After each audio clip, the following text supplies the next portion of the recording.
तो कहानी शुरू होती है और हमें समंदर के बिल्कुल बीचों बीच एक कश्ती को दिखाया जाता है जिस पर एक आदमी था और वो काफी अरसे से इस कश्ती पर रह रहा था, अपनी मर्जी से नहीं बल्कि मजबूरी में। इसका नाम मैरिनर होता है। इसने इस कश्ती को बिल्कुल अपने घर की तरह बनाया हुआ था और यहाँ इसे इसलिए रहना पड़ रहा था क्योंकि ये वो वक्त है जब सारे ग्लेशियर्स पिघल गए हैं और पानी का लेवल काफी बढ़ गया है, जिस वजह से जमीन का तो नामो निशान तक नहीं रहा, वो बिल्कुल खत्म हो चुकी। तो अब ऐसे में वो लोग जो जिंदा बचे हैं वो कश्तियों और बहरी जहाजों में रहकर समंदर में भटक रहे हैं, मगर इन्हें अभी भी उम्मीद है कि दुनिया के आखिरी हिस्से में ठोस जमीन मौजूद है जहाँ जाकर ये लोग आबाद हो सकते हैं और आसानी से वहाँ जिंदगी गुजार सकते हैं। इसके बाद मैरिनर खाने की तलाश में पानी में जाता है मछली वगैरह पकड़ने के लिए। काफी देर तक ढूंढने के बाद भी उसे कुछ नहीं मिलता तो वो वापिस अपने कश्ती पर आ जाता है। तभी उसे एक दूसरी कश्ती नजर आती है तो वो उस कश्ती के मालिक से बात करता है। वो कहता है कि समंदर का ये असूल है कि जब दो अजनबी समंदर में मिलते हैं तो वो एक दूसरे की मदद करते हैं, एक दूसरे के साथ अपना सामान अदले बदली कर सकते हैं। मगर वो दूसरा आदमी मना कर देता है कि नहीं, मैं तुम्हारे साथ अपना कोई भी सामान बदलना नहीं चाहता, ना ही मुझे तुम्हारी मदद की जरूरत है। जिसके बाद वो अपनी कश्ती लेकर वहाँ से निकलने लगता है। दरअसल बात ये है कि उसने मैरिनर की कश्ती से माल्टे चुराए थे। उसे लग रहा था कि वो बहाने से मुझे अपने पास बुला रहा है तो बात ज्यादा ना बढ़े, इसलिए वो जाना ही जरूरी समझता। इतनी ही देर में वहाँ कुछ समुद्री लुटेरे भी आ जाते हैं। फिर वो कश्ती वाला आदमी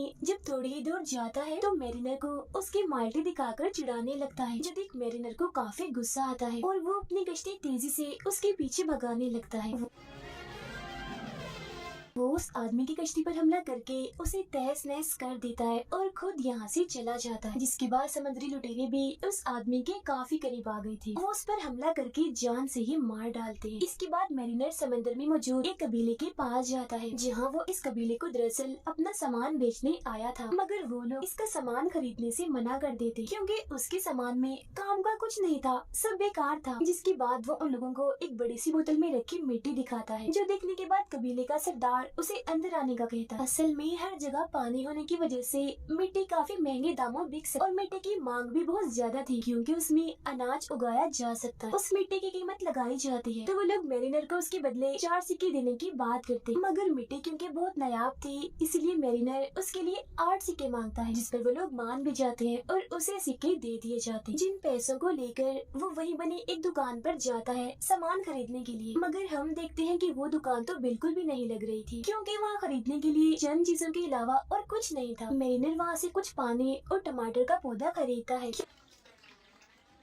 क्योंकि पानी की भी किल्लत थी और समंदर का पानी तो पिया ही नहीं जा सकता था। जिसके बदले में वो अपने आधे पैसे उस दुकान के मालिक को दे देता है। उसका नाम था हेलन। अब जब मैरिनर वहाँ से जा रहा था तो कबीले के कुछ लोग एक लड़की को लेकर उसके पास आते हैं और कहते हैं अगर तुम इस लड़की से शादी करोगे तो यहाँ से तुम जो चाहे ले जा सकते हो। अब कबीले के लोग ऐसा इसीलिए चाहते थे क्योंकि मैरिनर काफी बहादुर और ताकतवर था, जबकि उसके मुकाबले में इस कबीले के लोग बुज़दिल थे। इसीलिए उन लोगों का मानना था कि शादी के बाद मैरिनर का जो बच्चा होगा वो भी उसकी तरह ही बहादुर होगा, मगर वो इसके लिए साफ साफ मना करके वहाँ से जाने लगता है। जो देख कबीले वालों को लगता है कि जरूर मैरिनर कोई इंसान नहीं बल्कि जल परी है क्योंकि वो इतने वक्त से अकेला अपनी कश्ती में भटक रहा था और आज अगर उसे मौका मिल रहा था शादी करने का तो उसने मना कर दिया, जबकि अगर वो सच में इंसान होता तो उसके लिए कभी इनकार न करता। तो वो लोग उसे वहाँ से जाने नहीं देते और उसे पकड़ लेते। तब उनमें से एक आदमी मैरिनर के कान के पीछे एक निशान देखता है जो कि जलपरियों के कानों के पीछे ही होता है। जो देख वो आदमी घबरा जाता है और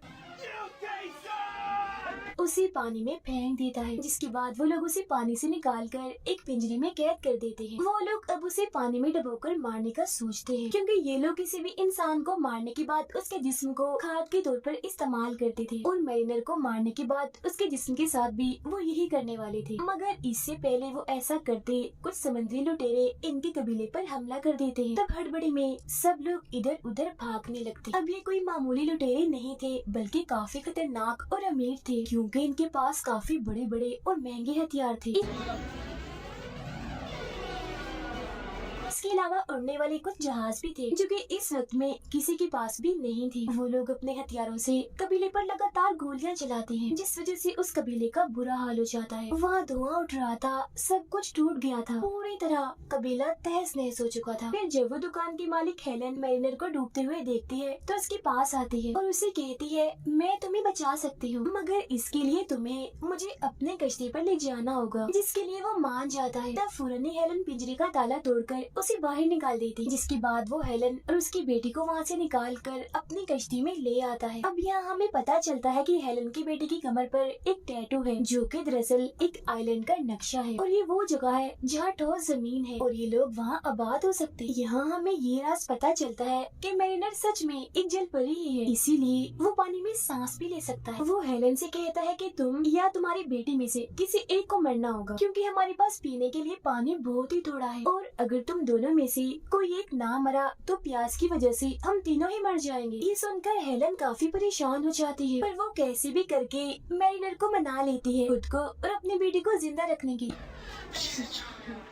इसके बाद हम खतरनाक लुटेरों के सरदार को देखते हैं जो एक आंख से अंधा था लेकिन काफी गुस्से वाला था। वो अपने लोगों से कहता है कि कैसे भी करके मुझे वो बच्ची चाहिए जिसके पेट पर वो नक्शा है। जिसके बाद वो अपने सभी साथियों को ढेर सारे सिगरेट्स देकर मजे करने को कहता है। उनके साथ साथ वो खुद भी एंजॉय कर रहा था, लेकिन तभी एक बूढ़ा आदमी आकर उसे कहता है, सरदार जहाज का तेल कुछ ही दिनों में खत्म हो जाएगा। जो सुन सरदार गुस्से से भर जाता है। अब यहाँ हमें पता चलता है कि वो अंधा होने के साथ साथ थोड़ा पागल भी है, क्योंकि जो उसका दिल चाहता था वो करता था, फिर चाहे उसका अंजाम कुछ भी हो। इधर भी वो कुछ ऐसा ही करने लगता है। वो माचिस की तीली से अपनी सिगरेट जलाकर ऑयल के टैंकर में फेंकने वाला था, मगर इससे पहले टैंकर में आग लगती उसका जहाज तबाह होता। एक आदमी उस तीली को पकड़ लेता है और उसे बुझाकर जहाज तबाह होने से बचा लेता है। और इसके बाद सरदार अपनी आर्मी को उस टैटू वाली बच्ची को पकड़ने के लिए भेजता है। उधर मैरिनर अपनी कश्ती में हेलन और उसकी बेटी को ले जा रहा था, मगर तभी वहाँ सरदार की आर्मी आकर हवाई जहाज से उन पर हमला कर देती है।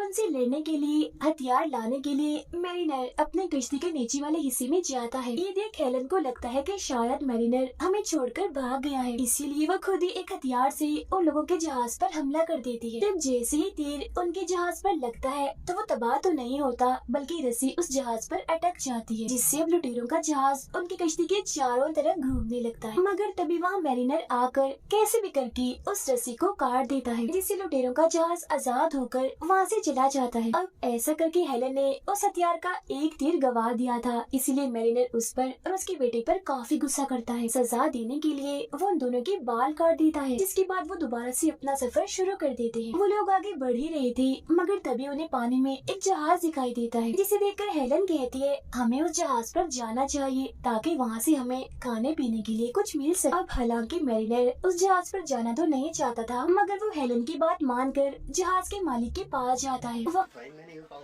वहाँ जाकर उसे पता चलता है कि ये दरअसल एक सौदागर है और वो यहाँ हेलन को खरीदने की बात करता है, मगर इसके बदले में उसके पास मैरिनर को देने के लिए कुछ भी नहीं था। पर तभी वो मैरिनर को एक कागज दिखाता है। अब क्योंकि कागज की बहुत ही कमी थी और इस दौर में किसी के पास भी कागज नहीं था, तो मैरिनर हेलन को उस कागज के बदले में आधे घंटे के लिए उस सौदागर के पास जाने का कहता है। और फिर जैसे ही हेलन उसके पास जाती है तो वो उसे लेकर जहाज के नीचे वाले हिस्से में आ जाता है। अभी वो गया ही था कि तभी उसके पीछे पीछे मैरिनर भी आ जाता है और उसे कहता है, बस तुम्हारा टाइम खत्म हुआ। मगर क्योंकि अभी तो 5 मिनट भी नहीं हुए थे, इसीलिए उस सौदागर का दिमाग खराब हो जाता है। वो एक चाकू लेकर मैरिनर पर हमला कर देता है, लेकिन क्योंकि मैरिनर उससे कई ज्यादा ताकतवर था, इसीलिए वो उल्टा उसी के चाकू से उसे मार देता है। अब मैरिनर जानता था कि हेलन और उसकी बेटी काफी भूखी है, इसीलिए वो पानी में कूदता है और एक काफी बड़ी मछली पकड़ कर लाता है, जिसके बाद वो लोग पेट भर के खाना खाते हैं। अब जैसे जैसे वक्त गुजर रहा था, मैरिनर और हेलन की दोस्ती बढ़ रही थी, जहाँ अब वो दोनों काफी अच्छे दोस्त बन चुके थे। इसीलिए वो हेलन की बेटी को तैरना भी सिखाता है। अब जहाँ पहले वो उन दोनों को पसंद नहीं करता था, अब वो तीनों एक दूसरे के दोस्त थे। अब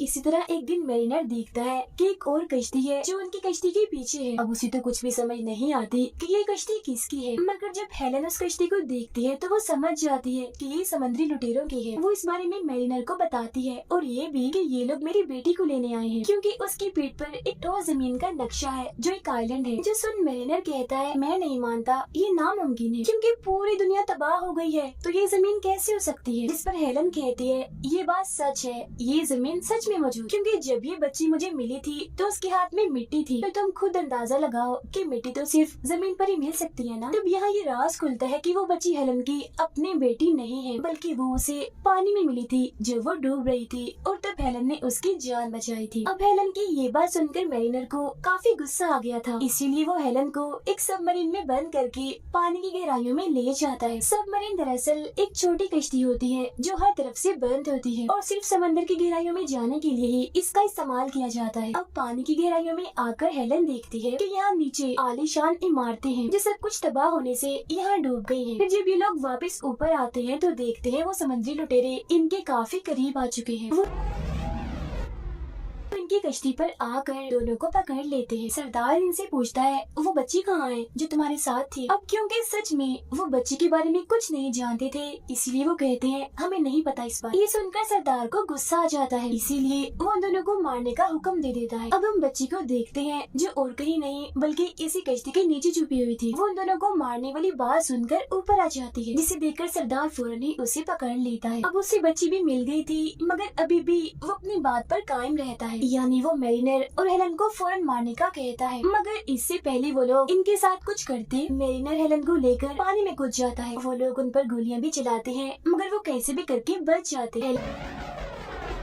हेलन उसे कहती है, मैं इंसान हूँ, मैं पानी में सांस नहीं ले सकती। जो सुनकर मैरिनर उसे अपना सांस देता है, क्योंकि जैसा कि मैंने आपको बताया वो मरमेड यानी जल परी था। फिर कुछ वक्त के बाद जब ये दोनों ऊपर आते हैं तो देखते हैं कि उन लुटेरों ने इनकी कश्ती को तबाह बर्बाद कर दिया है। मगर अब क्योंकि उनके पास कोई भी जहाज या कश्ती नहीं थी, इसीलिए मजबूरन उन्हें उस तबाह हुई कश्ती पर ही आना पड़ता है। और इसके बाद ही वहीं बैठकर बातें करने लगती है। तब पानी में मैरिनर को कागज मिलता है जो वही था जो सौदागर ने उसे दिया था हेलन के बदले। इस कागज पर भी उसी जमीन की तस्वीर बनी हुई थी। जो देख वो समझ जाता है कि सच में अभी भी जमीन का एक हिस्सा ऐसा है जहाँ मिट्टी है और वहाँ जिंदगी मुमकिन है। मगर उस जगह पर जाने का नक्शा और किसी के पास नहीं, बस उस बच्ची के पास है, यानी उसकी पीठ पर बना हुआ वो टैटू। इसीलिए मैरिनर फैसला करता है कि कुछ भी करके वो उस बच्ची को ढूंढ कर ही रहेगा। मगर उनके जहाज की हालत अब ऐसी नहीं थी कि वो इस पर सफर करते। इसके बाद एक आदमी हवाई गुब्बारे में आता है और हेलन को पुकारने लगता है। उसे देखते ही हेलन उसे पहचान लेती है, क्योंकि वो